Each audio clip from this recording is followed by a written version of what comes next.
नमस्कार दोस्तों, स्वागत है आप सभी का हमारे YouTube चैनल योद्धा IAS पर। मैं हूं जितेंद्र कुमार और मैं लेकर आया हूं आपके लिए आज का द हिंदू अखबार का विश्लेषण। आज दिन है बुधवार और डेट है जुलाई 26, 2023। तो बिना ज़्यादा देरी करते हुए शुरू करते हैं अपना आज का द हिंदू अखबार का विश्लेषण। तो पहली खबर जो हम कवर करने जा रहे हैं वो मुख्य पेज फ्रंट पेज से है। तो क्या है कि opposition plans no trust motion against Modi government. तो क्या खबर है ये कि opposition plans no confidence motion against Modi government. तो क्या अपोजिशन करने जा रहा है? अपोजिशन जो पार्टीज़ हैं अपोजिशन, तो वो मोदी गवर्नमेंट के खिलाफ एक नो कॉन्फिडेंस मोशन लेकर आने वाला है। जैसा कि आप जानते हैं कि अभी मानसून सत्र पार्लियामेंट का चालू है और इस मानसून सत्र में जो मणिपुर है उसके लिए विपक्षी दल बहुत मजबूती से बने हुए हैं उस मुद्दे पर, मणिपुर के मुद्दे पर। और उसी मुद्दे को लेकर जो अभी हाल ही में इंडिया की ग्रुपिंग हुई है, अपोजिशन पार्टीज़ की जो ग्रुप बनाया गया है Indian national developmental inclusive alliance, तो इसी को लेकर इन्हीं लोगों ने मिलकर डिसाइड किया है कि ये लोग इसी मॉनसून सत्र में मोदी गवर्नमेंट के खिलाफ नो कॉन्फिडेंस मोशन लेकर आने जा रहे हैं। तो ये तो न्यूज़ थी। अब हम जान लेते हैं नो कॉन्फिडेंस मोशन क्या होता है अपने एग्जाम पॉइंट ऑफ व्यू से। तो हम समझते हैं नो कॉन्फिडेंस मोशन को। तो आप यहाँ ब्लू स्क्रीन पे मेरे साथ देख सकते हैं। तो क्या है ये? The Indian Constitution does not explicitly mention a no confidence motion. However, Article 75 states that the Council of Ministers shall be collectively responsible to the लोक सभा। तो क्या कहता है कि जो हमारे संविधान के अंदर जो ये वर्ड है नो कॉन्फिडेंस मोशन, ये मैंशनड नहीं है। याद रखिएगा, ये मैंशनड नहीं है, लेकिन हम इस तक पहुंच सकते हैं। नो कॉन्फिडेंस मोशन इम्प्लिसिट है, एक तरह से इम्प्लिसिट कहते हैं उसे। अगर एक्सप्लिसिट नहीं है तो इम्प्लिसिट कर सकते हैं हम कैसे? आर्टिकल 75 को पढ़कर। तो जहां पर लिखा हुआ है कि council of ministers shall be collectively responsible to the Lok Sabha. तो क्या लिखा हुआ है आप पढ़ सकते हैं हमारे साथ कि जो आर्टिकल 75 है वो कहता है कि जो भी मंत्री परिषद होगा वो साथ में जिम्मेदार होगा लोकसभा में।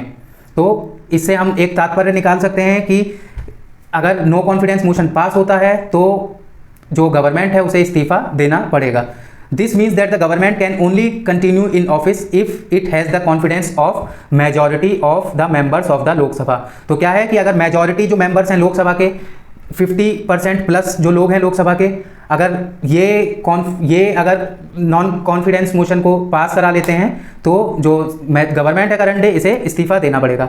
आगे देखते हैं। In no confidence motion is a parliamentary motion that is moved against the government to express lack of confidence in its ability to govern. तो ये किस लिए पास किया जाता है? जब देखा जाता है कि जो गवर्नमेंट है, प्रेजेंट डे गवर्नमेंट है, उसके पास जो गवर्न करने की एबिलिटी खत्म है, वो अच्छे से गवर्न नहीं कर रहा है कंट्री को, तो ये नो कॉन्फिडेंस मोशन लाया जाके पास करा के गवर्नमेंट को हटाया जा सकता है। If the motion is pass the government must resign. अगर ये मोशन लाया गया और मोशन से अगर पास हो गए, मोशन अगर पास हो जाता है तो गवर्नमेंट को क्या होगा? तुरंत रिजाइन करना पड़ेगा। तो ये आगे प्रोसीजर देखते हैं, प्रोसीजर क्या फॉलो होता है नो कॉन्फिडेंस मोशन में। तो ये इंपॉर्टेंट है, इसे जरा ध्यान से देखिए। तो पहला पॉइंट है a member of parliament who wants to move a no confidence motion must give a written notice to the speaker of the Lok Sabha. ठीक है, तो सबसे पहले क्या करना पड़ेगा? जो मेंबर ऑफ पार्लियामेंट है उसे अपना जो भी मोशन लाना चाह रहा है, नो कॉन्फिडेंस मोशन लाना चाह रहा है, उस मेंबर ऑफ पार्लियामेंट को एक नो कॉन्फिडेंस मोशन लाने के लिए रिटन नोटिस देना पड़ेगा। रिटन नोटिस होगा ये, किसे देना पड़ेगा? स्पीकर को। लोकसभा के जो स्पीकर हैं उन्हें देना पड़ेगा रिटन नोटिस लाने से पहले से। The notice must state the ground. साथ ही साथ जो नोटिस दिया जाएगा उसमें ग्राउंड भी बताना पड़ेगा कि किस ग्राउंड पे ये नो कॉन्फिडेंस मोशन की वो मांग कर रहे हैं। अगला देखते हैं, second point. The speaker after examining the notice must decide whether or not the motion is admissible. तो इसको देखने के बाद जो स्पीकर है वो डिसाइड करेगा कि जो भी लोकसभा का स्पीकर होगा वो डिसाइड करेगा कि मोशन को एडमिट कर सकते हैं या नहीं कर सकते। If the speaker finds that the motion is admissible it will be included in the agenda of the next sitting of the Lok Sabha. तो जो भी अगर अप्रूव हो जाता है, अगर स्पीकर उस मोशन को मान लेते हैं, तो जो भी अगली सीटिंग होगी लोकसभा की उसमें वो एजेंडा डिसाइड हो जाएगा नो कॉन्फिडेंस मोशन का। अगला थर्ड पॉइंट देखते हैं। On the day of the debate the MP who move the motion will have the opportunity to speak first. तो पहले किसे बोलने का मौका दिया जाएगा? जो भी MP होगा जिसने मोशन लाया है। They will then be followed by other MPs who support the motion. The government will then have the opportunity to defend itself against the motion. क्या होगा? प्रक्रिया समझ लीजिए कि जब मोशन लाया गया, अगली सीटिंग बैठी, जब अगली सीटिंग में उसे उठाया जाएगा तो सबसे पहले बोलने का मौका उस मेंबर ऑफ पार्लियामेंट को मिलेगा जिसने ये मोशन लाया था। उसके बाद जो जो उसके समर्थन में खड़े हैं उन्हें बोलने का मौका दिया जाएगा और इसके बाद गवर्नमेंट को डिफेंड करने का मौका दिया जाएगा। After all the MPs have spoken the speaker will put the motion to a vote. इसके बाद जब सब बोलना बंद कर देंगे तो मोशन को वोट पे डाला जाएगा, वोटिंग होगी उस मोशन के ऊपर। The motion will be passed if it is supported by majority of the members of present and voting. अब ये समझ लीजिए कि majority of the members of present and voting का मतलब यहाँ पर क्या है कि ये मान लीजिए एक हाउस है, इसमें मैं मान लेता हूँ कि 6 मेंबर्स प्रेजेंट हैं और टोटल इसकी कैपेसिटी है 10 मेंबर्स की, 4 मेंबर्स एब्सेंट हैं। तो जो मेंबर प्रेजेंट होगा, यहाँ पर ये प्रेजेंट वाले हैं, जो मेंबर प्रेजेंट होंगे, जैसे 6 मेंबर प्रेजेंट हैं तो 4 वोट जब एक तरफ पड़ेगा, 3 के केस में टाई हो जाएगा, 3/3 हो जाएगा तो ये टाई हो जाएगा। इस पर स्पीकर प्रूव करवाएगा, स्पीकर का कास्टिंग वोट आएगा इस पर।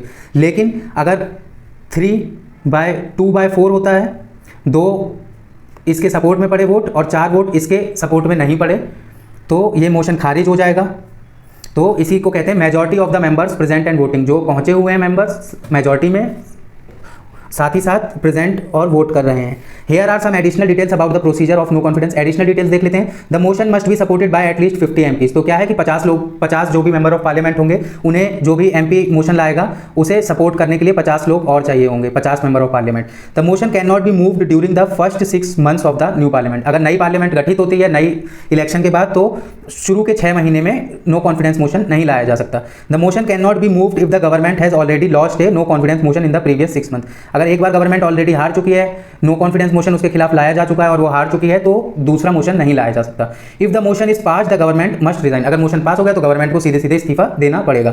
The last time a no confidence motion was moved in India was in 2003। तो आखिरी बार भारत में नो कॉन्फिडेंस मोशन कब लाया गया था? 2003 में। और the motion was moved by the then Congress president Sonia Gandhi लाई थी against Vajpayee government. The motion was defeated by vote of, इतने वोट से ये मोशन हार गया है। आप हमें बताइए कमेंट सेक्शन में कि इसके बाद कोई 2003 के बाद कोई मोशन लाया गया है क्या बीजेपी गवर्नमेंट के खिलाफ? 2003 के बाद कोई मोशन लाया गया है non confidence motion BJP government के खिलाफ? कमेंट सेक्शन में बताइए, हमें ईयर के साथ मेंशन करिए, ठीक है। In conclusion the Indian constitution does not explicitly. तो क्या कंक्लूड करते हैं हम कि जो इंडियन कॉन्स्टिट्यूशन है वो नहीं इन्वॉल्व करता है, एक्सप्लिसिटली नहीं कहता है, नो कॉन्फिडेंस मोशन के बारे में बात करता है। लेकिन जो आर्टिकल 75 हम पढ़ेंगे तो उसमें जो भी मिनिस्टर्स हैं वो डायरेक्टली किसे रेस्पॉन्सिबल हैं? लोकसभा को। तो हम यही मान के चलते हैं कि अगर नो कॉन्फिडेंस मोशन पास हो जाता है तो लोकसभा से जो भी काउंसिल ऑफ मिनिस्टर्स हैं इन्हें इस्तीफा देना पड़ेगा। और अगर ये इस्तीफा देते हैं तो सरकार को भी इस्तीफा देना पड़ेगा, सरकार गिर जाएगी। आगे चलते हैं, हम अगली न्यूज़ पर आते हैं अपनी। तो अगली न्यूज़ जो है वो है अभी जो हाल ही में समिट चल रही है, तो क्या हुआ है? Prime minister Narendra Modi and Chinese president Xi Jinping reached a consensus to restore bilateral ties during their meeting in Bali last year, said China. The first time either side has suggested that the meeting between the two leaders at a dinner, ठीक है। The claim was, ये पुरानी एक news है, जब कब की? Last year, जब बाली में एक बार नरेंद्र मोदी जी और चाइना के प्रेसिडेंट जी जिनपिंग मिले थे। तो उस समय की बात है। और क्या बात हुई थी कि वहाँ पर एक बायलैटरल कंसेंसस रीच कर लिया गया था मोदी जी द्वारा और जी जिनपिंग द्वारा। तो ये उसी से रिलेटेड न्यूज़ है जो अभी आई है। The first time either side has suggested the meeting between the two leaders at a dinner, ठीक है। The claim was made in a Chinese foreign ministry statement. तो ये किसने दी है खबर? चाइनीज फॉरेन मिनिस्ट्री की स्टेटमेंट है ये। After a meeting between national security adviser Ajit Doval and his counterpart. तो ये मीटिंग के बाद इन्होंने ये जानकारी साझा की है प्रेस के साथ कि जो मोदी जी हैं और जी जिनपिंग हैं, तो इनकी जो लास्ट टाइम जब ये मिले थे बाली में, तो हमें कमेंट सेक्शन में बताइए कि इंडोनेशिया की नई कैपिटल कहाँ बनने जा रही है? इंडोनेशिया की ये बात है, ये बाली की है। तो यही है बेसिकली। आगे चलते हैं अपनी न्यूज़ पर। तो final orbit raising मैनोवर of Chandrayaan 3 completed. तो ये क्या है कि चंद्रयान 2, जैसा कि आप चंद्रयान 2 हमारा जो मिशन था 2019 में जो लॉन्च किया गया था, आप जानते हैं कि वो लास्ट अपने मूवमेंट पे जाकर फेल हो गया था। तो उसी के चलते चंद्रयान 3 मिशन को भेजा गया इसरो द्वारा। तो जब चंद्रयान 3 मिशन पहुंचा है तो अब ये अपनी एक ऑर्बिट जो है नहीं, तो हम देखते हैं कि क्या कर रहा है, अर्थ बाउंड पैगरी फर्गिंग ऑफ चंद्रयान 3 मिशन, ठीक है। तो क्या होता है कि ये अर्थ है, मान लीजिए यहाँ से एक हमने लॉन्च किया है कोई रॉकेट, वो अपनी ऑर्बिट पे आता है, फिर अगर उसे और कहीं डिस्टेंस ट्रेवल करना है तो वो ऐसे ऐसे चक्कर काट के अपनी ऑर्बिट बड़ी करता है, अपना ईंधन बचाता है और निकल जाता है इस ऑर्बिट से। तो निकल के कहाँ पहुँचता है? ये दूसरी ऑर्बिट में पहुँच जाता है, जिसे हम यहाँ पर नाम दे रहे हैं लूनर ट्रांसफ़र ट्रैजेक्ट्री। तो ये लूनर ट्रांसफर ट्रैजेक्ट्री में पहुंच गया है। अर्थ बाउंड मैनेवर जो था वहां से क्रॉस करके अब मून बाउंड मैनेवर पे पहुंच रहा है चंद्रयान 3, ठीक है। चंद्रयान 3 में क्या क्या है? एक लैंडर है, मॉड्यूल, प्रोपल्शन मॉड्यूल है, साथ ही साथ एक रोवर भी है। तो क्या करेगा ये मून के ऊपर? सबसे पहले मून की जब मैनोवर पे पहुंचेगा तो वहाँ चक्कर काटेगा और अपनी स्पीड को थोड़ा ऑर्बिट के साथ मैच कराने की कोशिश करेगा। अगली में देखेंगे जब स्पीड मैच हो जाएगी तो जो लैंडर होगा वो उतरेगा और रोवर को मून के सरफेस पर उतार देगा। ये होगा इसका 17 अगस्त तक वेट करना पड़ेगा अभी इसके लिए हमें। आगे चलते हैं अपनी अगली न्यूज़ पर। अगली न्यूज़ हमें देखने को मिल रही है एडिटोरियल सेक्शन से। तो एडिटोरियल सेक्शन की पहले हम वेलकम हैपनिंग, इस सेक्शन को कवर करेंगे, वेलकम हैपनिंग को। तो क्या है? Robust institutional mechanism must be in place for human challenge studies. अब हुआ क्या है, किस बारे में न्यूज़ है कि ICMR, Indian council of medical research. तो क्या है? Indian council of medical research. तो क्या है कि ICMR क्या चालू करने जा रही है कि वो ह्यूमंस के ऊपर, अभी तक क्या होता था भारत में कि ह्यूमंस जो होते हैं इनके ऊपर एक्सपेरिमेंट नहीं होता था, अलग अलग तरह के वायरस इनके अंदर डालकर और उसे कैसे हम ठीक करेंगे ये सब जानकारी लेना, ये एक तरह से एक एक्सपेरिमेंट जो ह्यूमंस के ऊपर लाइव होगा। तो वो अब ICMR भारत में करने जा रही है, Indian council of medical research. इससे फ़ायदे क्या होंगे? इससे फ़ायदे ये होंगे कि हमें जो वैक्सीन्स होंगी हमारी वो हमें टाइमली मिल जाया करेंगी। जो हमारे लैग्स हैं जहाँ पे हम पिछड़ते हैं, क्या पिछड़ते हैं हम जब क्लिनिकल ट्रायल्स जब भारत में है ही नहीं तो हम उसे चालू करने से पहले ही हम जब उस वायरस को पढ़ चुके होंगे तो हम बेहतर स्थिति में होंगे, बजाय इसके कि हम उसे पढ़े ही नहीं और वो डायरेक्टली वायरस हमारे एरिया में आ जाए। तो बेसिकली उसी से रिलेटेड ये आर्टिकल है। तो मैं आपको बता देता हूँ थोड़ा सा। With the bioethics unit of the ICMR placing A consensus policy statement on controlled human infection studies. क्या कहते हैं इस स्टडीज को? कंट्रोल्ड ह्यूमन इन्फेक्शन स्टडीज कहेंगे इसे। For comments India has taken the first step in clearing the deck for such studies to be undertaken here. तो controlled human infection studies also called human challenge study where healthy volunteers are intentionally exposed to a disease causing microbe in a highly controlled and monitored environment। तो मैंने आपको बता दिया कि क्या होगा कि जो भी हेल्दी वॉलंटियर्स होंगे वो पहुंचेंगे और उनमें वायरस डाला जाएगा, उनके अंदर वायरस डाला जाएगा और तब उन्हें मॉनिटर किया जाएगा कंट्रोल्ड और मॉनिटरिंग एनवायरनमेंट के अंदर। ठीक है, आगे देखते हैं हम। Typically less virulent strain of the microbe is used to study less deadly diseases that had proven drugs for treatment. They are more often undertaken on a small number of volunteer to understand the various facets of infection and disease and occasionally to accelerate the development process of a medical intervention. ठीक है, ये basically यही कह रहा है। तो आप समझ ही लिए, अगर आपको इसे पढ़ना है तो मैं इसे नीचे कर देता हूँ, आप इसे पूरा कंप्लीट पढ़ सकते हैं। तो ये सब एथिकल चैलेंजेस वगैरह की बात करता है आगे जाके कि कैसे एथिकल चैलेंजेस भी फेस करने पड़ सकते हैं हमें, क्योंकि हम एक हेल्दी इंडिविजुअल को ले रहे हैं और उसकी लाइफ जो है उसे रिस्क में डालेंगे। तो ये था बेसिकली इस एडिटोरियल में। अगला एडिटोरियल हमारा जो है वो हम उठाते हैं। तो अगला एडिटोरियल हमारा है राजस्थान से। तो क्या है? Drawn from gig work struggle human in Rajasthan. तो मैं आपको समझा देता हूँ बेसिकली क्या है कि राजस्थान ने एक Rajasthan platform based gig workers registration and welfare act 2023 पास किया है राजस्थान की असेंबली से। दोबारा मैं नाम बता देता हूँ आपको, अब ये फर्स्ट लाइन में मेंशन भी है यहाँ पर, Rajasthan platform based gig workers registration and welfare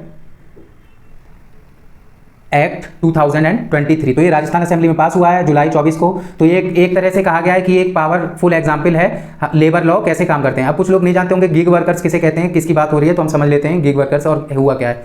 जैसा कि आप जानते होंगे कि जोमेटो, स्विगी और ऊबर, ओला, तो इन सब का क्या है कि ये सब जिन वर्कर्स को अपने यहाँ, जैसे जो जोमेटो वाले डिलीवरी बॉयज़ को जो रखते हैं, ओला वाले जो हैं जो ड्राइवर्स को रखते हैं, तो जो ऐसी एप्लीकेशन बेस्ड जॉब होती हैं तो इन्हें हम बेसिकली क्या कहते हैं? Gig workers. ठीक है, इन्हें क्या कहेंगे हम? Gig workers. बहुत कॉमन टर्म है, बहुत न्यूज़ में बना रहता है, आपको बहुत लोगों को पता होगा इसके बारे में।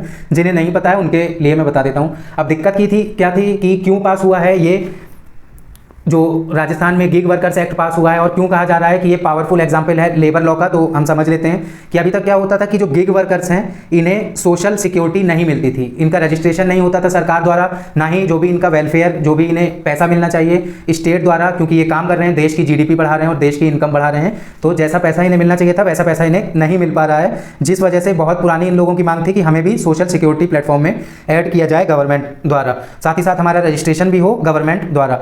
तो राजस्थान पहला स्टेट बन गया है भारत का ऐसा जिसने इनकी मांग ली है। अब इन्हें सोशल सिक्योरिटी बेनिफिट्स भी मिलेंगे, साथ ही साथ इनका रजिस्ट्रेशन भी किया जाएगा। अब इस आर्टिकल में बेसिकली यही सब बता रहे हैं कि जो an employer cartel calls the shot the हमाल मॉडल, यहाँ एक मॉडल समझा रखा है, इस मॉडल को हम डायरेक्ट आते हैं। ये मैंने आपको ऊपर का बता दिया कि क्या है basically. More than 60 years ago people who carried sacks on their head, जो अपने सिर पर बोरे उठाते थे लोग 60 साल पहले, उन्हें क्या कहते थे हम, हमल्स। क्या कहते थे, ये हमल मॉडल जो समझाया है तो उन्हें क्या कहते थे हम, हमल। जो लोग बोरी उठाते थे अपने सिरों पे, कंधों पे, देखा होगा आपने, तो उन्हें हमल कहते थे। उन्होंने एक यूनियन बनाई जिसका नाम था हमल पंचायत महाराष्ट्र की। उन्होंने एक मिलकर एक संगठन बनाया, उस संगठन का नाम क्या था, हमल पंचायत। कहाँ की संगठन थी ये, हमल पंचायत महाराष्ट्र की। They face the same set of problems that most unorganised sector workers face. अब दो तरह के सेक्टर होते हैं, आप जानते हैं, एक होता है ऑर्गेनाइज्ड, एक होता है अनऑर्गेनाइज्ड। तो जो ऑर्गेनाइज्ड सेक्टर होता है उसका बेसिकली क्या डिफरेंस है अनऑर्गेनाइज्ड सेक्टर से, कि ऑर्गेनाइज्ड सेक्टर वाला रजिस्टर्ड होता है, साथ ही साथ उसे सोशल सिक्योरिटी भी मिलती है, जैसे पेंशन के लिए वो कर सकता है, और साथ ही साथ जो भी सोशल सिक्योरिटी दी जाती है वो सब उसे मिलती हैं। और अनऑर्गेनाइज्ड सेक्टर में ऐसा नहीं होता है, ऐसा नहीं मिलती हैं। तो बेसिकली ये यही कह रहा है कि ये जो अनऑर्गेनाइज सेक्टर था, जिन्हें हम हमल कहते थे, तो इनके पास एम्प्लॉयर या वर्क प्लेस नहीं होती थी, इन्हें दिहाड़ी पे रखा जाता था। और तो ये क्या करते थे, दिन भर काम करते थे, और बेसिकली ज़्यादातर दलित और अदर बैकवर्ड क्लासेस से आते थे, जो कि ग्रामीण क्षेत्रों के होते थे, और थोड़ा बहुत कमा के वापस चले जाते थे और घर जाते थे, और फिर इन्हें सब भूल जाते थे। ठीक है, they had nothing to fall back on unless, अगर ये बीमार होते थे तो कोई इनकी मदद नहीं हो सकती थी, क्योंकि जो सोशल सिक्योरिटी एक्ट है वो इनके ऊपर लागू है ही नहीं, सोशल सिक्योरिटी इनकी कोई है ही नहीं। तो अगर ये बीमार होते थे तो ये अपना जो भी खर्चा होता था वो खुद उठाते थे, बूढ़े हो जाते थे तो भी अपना खर्चा खुद उठाते थे। उनकी कोई मिनिमम वेजेस नहीं थी, कितना उन्हें मिनिमम पैसा मिलना चाहिए, कोई पेंशन नहीं, कोई सिक लीव नहीं, कोई हेल्थ और एजुकेशन के लिए बेनिफिट्स जो मिलने चाहिए कुछ नहीं मिला। और कोई भी जो एम्प्लॉयर होता था जो इन्हें रखता था वो इन चीज़ों के लिए मांग भी नहीं करता था। इसके बाद क्या किया कि इन्होंने थोड़ा लड़ाई चालू की, और लड़ना जब चालू किया तो इन्होंने क्या किया कि बाबा आधव, उन्होंने मत्थल बोर्ड की स्थापना की। वो क्या करता था मत्थल बोर्ड, वो जो भी काम करने वाला वर्कर होगा और साथ ही साथ जो भी मर्चेंट होगा जो अनरजिस्टर्ड है, उसे वो जाके क्या करते थे, उसे रजिस्टर कर लेते थे अपने, ठीक है, अपने पास उनका उसे रिकॉर्ड रखते थे। Every shopkeeper was registered and required by law to deposit the workers wage and a levy on every sack carried. तो अब इससे क्या होने लगा कि जितने भी लोग थे, जो भी दुकान में जैसे किसी बच्चे को काम पे रख रखा है, और या फिर बोरी ढुलवाने के लिए किसी को काम पे रख रखा है, तो वो जो दुकान का मालिक होगा उसे एक फंड बनाना पड़ेगा जिसका नाम होगा वर्कर्स फंड, और उस वर्कर्स फंड में पैसा जमा हुआ करेगा। तो ये था बेसिकली। अब यही लास्ट में बात की है जो राजस्थान में हुआ है, जो अशोक गहलोत सरकार ने किया है गिग वर्कर्स के लिए, ये ब्रेक थ्रू एक्ट निकल के आया है, और हमें आगे देखना पड़ेगा कि आगे और भी जगह इसका इस्तेमाल हो भारत के अंदर। बेसिकली ये है इस एडिटोरियल में। अगले अपने एडिटोरियल पर आते हैं, तो न्यूज़ है अपनी अगली। तो न्यूज़ सेक्शन में देखते हैं क्या है। Lok Sabha passes contentious biological diversity bill. ठीक है, तो ये बहुत इंपॉर्टेंट है, तो आप इसे ज़रा देख लें हमारे साथ। यहाँ पर क्या हुआ है, क्या न्यूज़ है कि लोकसभा ने जो बायोलॉजिकल डाइवर्सिटी बिल है उसे पास किया है। तो एनवायरनमेंट मिनिस्टर भूपेंद्र यादव कहते हैं कि अमेंडमेंट जो है वो ज़रूरी था। क्यों? क्योंकि जो 20 साल पुराना एक्ट है जो हमारा है उसके लिए। और क्या होगा इससे, जो भी आयुर्वेदा, यूनानी, इनकी जो सिद्धि, होम्योपैथी, इनकी जो फर्म्स हैं इन्हें फ़ायदा मिलेगा इस बिल के आ जाने से, बायोलॉजिकल डाइवर्सिटी बिल के आ जाने से। तो देखते हैं news. The Lok Sabha on Tuesday pass the biological diversity amendment bill 2021। तो ठीक है, तो किसने, लोकसभा ने पास किया कौन सा bill, biological diversity amendment bill 2021। Amid sloganeering, और जो विरोधी दल थे वो इसका वो कर रहे थे अपोज। किसे अमेंड किया इसने, बायोलॉजिकल डाइवर्सिटी एक्ट 2002। आप जरूर पढ़ें, स्टार मार्क कर लें, ये यूपीएससी का फेवरेट है, बायोलॉजिकल डाइवर्सिटी एक्ट 2002। आप इसे जरूर पढ़ें, बहुत इंपॉर्टेंट है। तो इसी जो एक्ट है 2002 का, इसी में संशोधन किया है, बायोलॉजिकल डाइवर्सिटी अमेंडमेंट बिल 2021 लाके। ठीक है, तो यही सब इनका कहना था कि इससे क्या होगा कि इससे जो है जो ट्राइब्स हैं और वल्नरेबल कमिटीज़ हैं इन्हें बेनिफिट मिलेगा। क्यों? क्योंकि जो दवा होंगी, जो भी मेडिसिनल फॉरेस्ट प्रोडक्ट्स होगा वो ले सकें और उसका इस्तेमाल हो सके। जो भी आयुष है, आयुर्वेदा, योगा, यूनानी, सिद्धि, होम्योपैथी, आयुष का फुल फॉर्म होता है। तो आयुष जो है, मेडिकल प्रैक्टिशनर्स जो हैं वो इसे यूज़ कर सकें जो भी प्लांट्स हैं। अभी तक क्या होता था कि जो 2002 का बायोलॉजिकल डाइवर्सिटी एक्ट था वो कुछ ऐसे प्रावधान रखता था कि वो रोक लेता था कुछ पेड़ों पौधों को उगाने या काटने से। तो अब क्या है कि जब ये बिल पास हो गया है तो जो मिनिस्टर हैं वो कह रहे हैं कि आयुष, जो मेडिकल प्रैक्टिशनर होगा, जो भी आयुष डॉक्टर्स होते हैं, उन सब की नॉलेज में एनहांसमेंट होगा, साथ ही साथ जो भी फायदे होंगे वो पूरे भारत के लिए होंगे। अब आगे बताया गया है कि एक जॉइंट पार्लियामेंट्री कमेटी बनाई गई थी 2021 में तो अमेंडमेंट पढ़ने के लिए, और थोड़े से उसने एग्जेम्पशंस की बात की थी, लेकिन वो सब नहीं माने गए और ये बिल ऐसे ही जैसा दिख रहा है आपको पास कर दिया गया है। तो बेसिकली जो गवर्नमेंट का कहना है कि इससे जो आयुष और ट्राइब्स और वल्नरेबल सेक्शन है, जो ग्रामीण क्षेत्र में जंगलों में रहते हैं उन सबका फ़ायदा होगा। अगली हम न्यूज़ देखते हैं। तो अगली न्यूज़ है, ये भी एक बिल है, तो DNA bill recall to avoid panel suggestions. अब देखते हैं क्या है। Congress spokesperson Jaishankar Ram Ramesh on Tuesday said the centre had withdrawn the DNA technology. ठीक है, डीएनए की जो टेक्नोलॉजी यूज़ करने वाले हैं, बेसिकली मैं आपको बता दे रहा हूँ क्या है डीएनए टेक्नोलॉजी बिल, तो मैं आपको समझा दे रहा हूँ, इसे वापस ले रही है गवर्नमेंट, ये कांग्रेस का कहना है। तो डीएनए टेक्नोलॉजी बिल क्या है कि इससे क्या होगा कि जो भी क्रिमिनल्स होंगे उन्हें आइडेंटिफाई किया जा सकेगा। तो बेसिकली क्या है कि ये बिल क्या करने वाला था, जो भी क्रिमिनल्स होंगे भारत में, जो भी अरेस्ट होंगे, जो भी पकड़ा जाएगा, क्रिमिनल्स जो भी अरेस्ट होगा या जो सस्पिशियस भी होगा, जिसके ऊपर शक भी होगा अगर पुलिस को, तो वो चाहेगी तो डीएनए सैंपल ले सकती है, डीएनए प्रोफाइलिंग कर सकती है किसी भी क्रिमिनल की, और इसे स्टोर भी कर सकती है। जो भी किसी भी इंडिविजुअल का डीएनए डाटा होगा उसे स्टोर भी कर सकती है। तो ये होने वाला था इस बिल में। अभी जो कांग्रेस के जयराम रमेश हैं सॉरी, तो ये क्या कह रहे हैं कि जो सेंटर बिल लाने वाला था उसे अभी वापस ले लिया है सेंटर ने। अगली खबर देखते हैं हम। तो अगली न्यूज़ है हमारी मनरेगा से। तो Mahatma Gandhi national rural employment guaranteed scheme, तो क्या है 5 करोड़ नेम्स आउट ऑफ मनरेगा लिस्ट इन 2022-23 सेस मिनिस्टर। तो क्या कहना है मिनिस्टर का कि मनरेगा जो स्कीम है Mahatma Gandhi national rural employment guarantee scheme, ये इसकी फुल फॉर्म होती है, 2005 में लागू की गई थी। किस लिए कि जो ग्रामीण क्षेत्र के अर्बन रूरल लेबर्स हैं उनकी फैमिली को, हर हाउस होल्ड को, जो भी वयस्क है उसे कम से कम न्यूनतम 100 दिन का काम मिल सके गांव के अंदर, कोई भी मैनुअल वर्क। ठीक है, तो अब क्या है कि जो मिनिस्टर जो हैं गिरिराज सिंह नाम है इनका, रूरल डेवलपमेंट मिनिस्टर हैं, तो इन्होंने क्या रिप्लाई दिया है, लोकसभा की एक क्वेरी थी तो उसका रिप्लाई क्या दिया है इन्होंने कि जो 5 करोड़ लोग हैं उनका मनरेगा से नाम खत्म हो गया है 2022 और 23 के लिए। तो पढ़ लेते हैं हम, ये इंपॉर्टेंट है।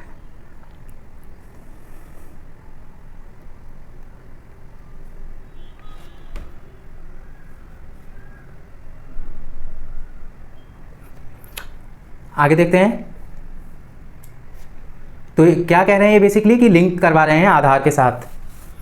अगला जो हम देखते हैं, तो IMF lifts India's growth forecast to 6.1%। तो क्या है कि 6.1% जो होने वाली है भारत की ग्रोथ होने वाली है। तो ये किसका कहना है, ये आईएमएफ का कहना है, इंटरनेशनल मॉनेटरी फंड। तो ये क्या कह रहा है कि भारत की जो ग्रोथ होगी अगले साल में वो कितनी होगी, जीडीपी ग्रोथ 6.1%। ठीक है, जो हमारी 2023 से 24 की ग्रोथ है उसकी कितनी होगी ग्रोथ, 6.1%। ये आईएमएफ का कहना है। आईएमएफ क्या कह रहा है, India's rice curbs could spur inflation. तो जैसा कि आपने देखा था कि अभी कुछ दिनों पहले एक खबर आई थी कि भारत जो नॉन बासमती राइस होगा उसका एक्सपोर्ट बंद करने जा रहा है, क्योंकि भारत के अंदर जो नॉन बासमती राइस हैं उसके दाम बढ़ने लगे हैं। तो इसकी वजह से आईएमएफ ने कहा है कि अगर भारत ऐसा करेगा, अगर भारत जो राइस का एक्सपोर्ट बंद करेगा तो उसकी वजह से जो फूड इन्फ्लेशन जो है वो आ सकता है वर्ल्ड वाइड।